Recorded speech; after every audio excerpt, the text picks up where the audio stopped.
Դուք խնդրահարույց համարեցիք պարոն Ղազարյանի բառամթերքը, հետո ասացիք կքննարկենք, որոշում կկայացնենք եւ կհայտնենք, եւ այսօր կարծեք թե ճիշտ ենք հասկանում, որ փոխել եք ձեր դիրքորոշումը եւ այլևս պարոն Ղազարյանի ասածը խնդրահարույց չեք համարում, տեղի ունեցավ այդ քննարկումը թե ոչ։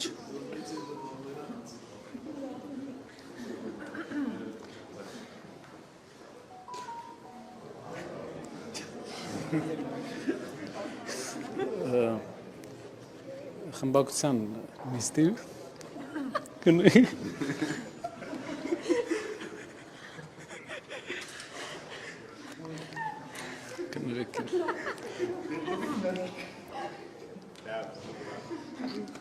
որպեսզի մեր հայրենակիցները իմանա Ղազարյանը անցավ նոր մի հատ բան ասեց ներողություն եմ խնդրում ներողություն եմ խնդրում մեր խմբակցության նիստի ժամանակ մենք քննարկել ենք եւ նաեւ եղել է որոշում խմբակցության ներսում որոշում որը բաժանված է երկու մասի խմբակցության մեջ որոշման եւ նաեւ այն պատասխանը որ մենք պետք է տանք եւ այդ պատասխանը տրվել է շնորհակալ եմ Իսկ տեղափոխությունը Էդգար Ղազարյանը ինչով է պայմանավորված դուք այսպես մտածել եք որ ավելի քպականների թիրախում է հայտնվում Էդգար Ղազարյանը այդ վերջնամասում նստելուց տարել եք ավելի հետ ինչով է պայմանավորված Ինչ ռիսկ կար տեղը դա քարտուղարին հարցրեք իր որոշումներն Կարապետյան բայց ձեր առավոտյան ճեպազեցի ժամանակ նշեցիք որ հետաքրքիր է այսօր լինելու նաև ձեր ելույթի վերաբերյալ հետաքրքրությունը այդտեղ որն էր Սիրելի հայրենակիցներ ելույթը թվերը շատ կարևոր թվեր էին ուրեմն Հայաստանի տնտեսական ամբողջ աճը այսօր մենք ելույթով ցույց տվեցինք որ երկու բանից է կախված պետական պարտքից որը 2.5 տրիլիոն է եղել եւ մարդկանց վարկերից որը էլի 2.5 տրիլիոնի կարգի է եղել այսինքն 5 տրիլիոն աճ է ունեցել մեր երկիրը Փաշինյանի կառավարության շրջանում որից 2.5-ը պետական պարտքն է 2.5-ը ժողովրդի վարկերն են նոր աճը վարկերի սա ամենակարևոր բանն է իհարկե մարդկանց հետաքրքրությունների առումով հնարավոր է երբեմն այդ էքստրեմը ավելի գրավի, բայց դուք մի բան նկատեք, տնտեսությունը առանց վարկերի գրեթե չի աճել 8 տարում։ Իսկ դա գիտեք ինչ է նշանակում։ Վարկերը մի հատ հատկություն ունեն, որ իրանց պետք է հետո փակես։ Մենք գտնվում ենք տնտեսության, պղինձը թանկ է, Հայաստանից պղինձ ենք արտանում, Ռուսաստանից ռուս-ուկրաինական պատերազմի արդյունքում գումարներ է գալիս։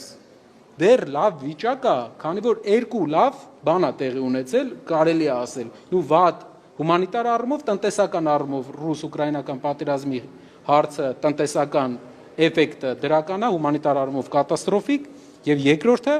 պղնձի գինը պատմական ռեկորդներ է խփում։ Բայց մեր երկիրը շարունակում է պարտք վերցնել ու գրեթե ամբողջ աճը էս ինչ տեսնում ենք ժողովուրդ, ինչ տեսնում ենք։ Վարկա, կեսը ժողովրդի Կեսը պետության, չկա տակը գյուղատնտեսությունը անկում է ապրում։ Պարոն Կարապետյան, ներողություն Պարոն եք պարոն Ղազարյանի հայտարարությունը խնդրահարույց համարել թե ոչ։ Պարոն Կարապետյան, Մենք ներկայացրեցինք մեր մոտեցումը, կարծում եմ մեր մոտեցումով ամեն ինչ ասված է։ Պարոն Ղազարյան, զերծ մնա այդպիսի բառեր կիրառելուց, պարոն Ղազարյան։ Կներեք, պարոն Կարապետյան։ Մենք արդեն տեսանք, այն ինչ տեսանք, շնորհակալ եմ։ Պարոն Կարապետյան, դուք մագնի B6 խմում եք ազգային ժողովի նիստերին գալուց առաջ։ Ես չէ, բայց գործընկերներ ունեմ, որ այո։ Ոնց է ձեր նյարդերը դիմանում, երբ որ ձեր առջև կանգնած, ձեր թիմակցին ընդհանուր առհասարակ շատ վիրավորական եւ կոշտ բառապաշարով խոսում են, մատ թափտալով, չգիտեմ, ասում են ազգային ժողովից դուրս կշպրտենք, էվակուացնենք, սադրիչ, էլ ինչ ասես ասում են։ Ես հասկանում եմ, որ հիշում եմ, թե ում համար եմ այստեղ։ Հիշում եմ, որ իմ ժողովրդի, այսինքն մեր հասարակության Այս ամբողջ ընթացքում անցած տարվա ինչքան գյուղեր ենք եղել, ինչքան մարդկանց հետ ենք շփվել, ինչ պատասխանատվություն ունեմ ես այդ մարդկանց առաջ 100,000-ների ու հիշում եմ, որ այս պահը ոչ աշխատանքից խոսալու պահը, այդ մարդկանց օգուտ չի իմ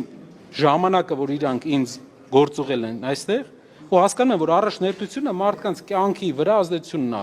գեր առաջնահերթությունը փոփոխության արդյունքում, որովհետև բազմաթիվ են խնդիրները։ Իսկ ընդհանուր առաջնահերթությունը հասկանաց, ես ձեր արհամարանքը, լռությունը սխալ չեն հասկանում մարդիկ։ մեր հասարակությունը կարա վստահ լինի, եթե անձնական ոչ մեր հասարակության կողմից գործուղված այստեղ մարդ լինեինք մենք, այդ վստահությունը չստացած լինեինք, անձնական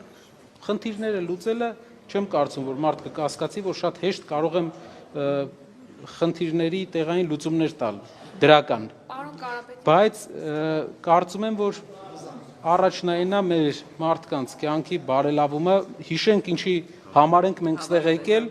ու լուրջ վերաբերվենք մեր աշխատանքին, լուրջ վերաբերվենք ինչի համար ենք ստեղ։ Գիտեմ թվերը ձեզ հետաքրքիր չի, բայց թվերը շատ վախենալու են։ Պարոն Ղազարյանի հետ կապված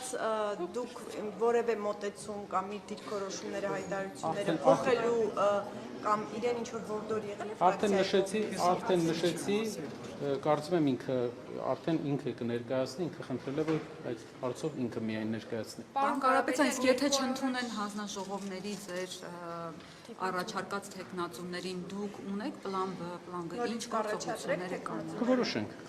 Պարոն Կարապետյան, երկու օր առաջ դուք երկու ադրբեջանցիների մեղրի սահման այցելության վերաբերյալ էլեկտրասյուների տեղադրման հնարավորության մասին երեք Փաշինյանը դրան անդրադարձավ եւ նշեց, որ սենսացիա եք դարձրել, բայց դրա վերաբերյալ օրինակ հայկական կողմը հաղորդագրություն է տարածել եւ ընդհանրապես դա նորմալ է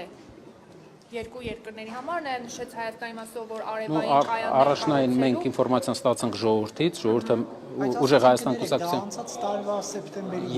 երկու ոնց որ այցելությունների պահեր կարող եք ճշտել ամեն տարի է եղել ձեր տեղեկություններով այս տարի եղել։ երկու ամիս առաջ ժողովուրդը ահազանգում էր ուժեղ Հայաստան կուսակցությանը եւ մտահոգություններ էր հայտնում, որ ադրբեջանցիներ աշխատանքների ինչ որ ուսումնասիրություն են կատարում մեր հայրենիքի այդ հատվածում։ Վերջին հարցը թիմերի վերաբերյալ, քանի որ դուք նշել եք, որ առաջադրելու եք տեխնացուներ, դուք արդեն որոշում ունեք, որ Մի քանի համայնքում ունենք։ Գյումրիում, Արթիկում, Աբովյանում դուք արդեն որոշել եք տեխնացուներ։ Մի քանի համայնքում ունենք, մի քանի համայնքում դեռ որոշումների փուլումը կներկայացնենք ընթացքում, որպեսզի վերջնական հենց ներկայացնելու ժամանակ բոլորին Գյումրիում ներկայացնելու եք։ կներկայացնենք։